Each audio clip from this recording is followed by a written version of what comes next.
xibaar yu wér te wóor ca tàng ba abonnez-vous pour ngeen di mën di jot suñuy vidéo.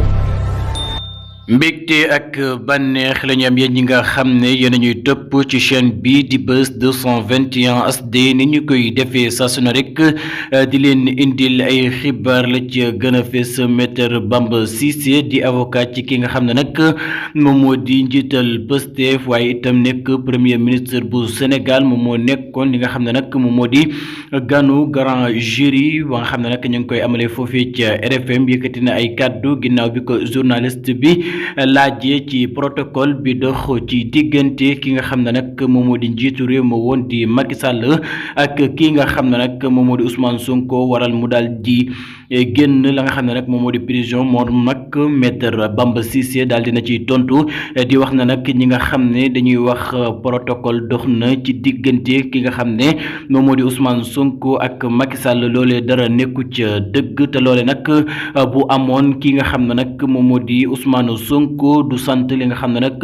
moom moo di ay député ngir ñu attaqué la nga xam ne nag moom moo di loi d'amnistie ba nga xam ne nag kii di Macky Sall defoon na ko ca jamono ba nga xam ne nag mi ngi waaj a jóge ci réew mi di réewum Sénégal loole nag di réaction bu kii nga xam ne moom moo di Maître Bamba Cissé mu mel na nag moom moo ngi ci doog a àddu waaye itam amoon occasion foofee nga xam ne moom moo di ci émission boobee nga xam ne moom moo di grand jury foofee ca RFM ci la daal di yëkkatee leeralaale li nga xam ne nag moom moo di Sénégal yi wax ne benn protocole doxul ci diggante ki nga xam ne moom moo di Ousmane Sonko ak njiitu réew ma nga xam ne nag moo fi nekkoon te loolee bu amoon nag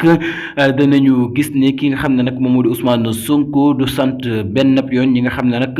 ñoom ñoo di ay député wala sax député sénégalais yi ñu daal di daaneel loi boobee nga xam ne nag kii di Macky Sall defoon na ko ca pencum ndaw réew ma mu di baal li nga xam ne nag moom moo di boppam diggante li xewoon 2021 jàpp 2024 kon nag boobee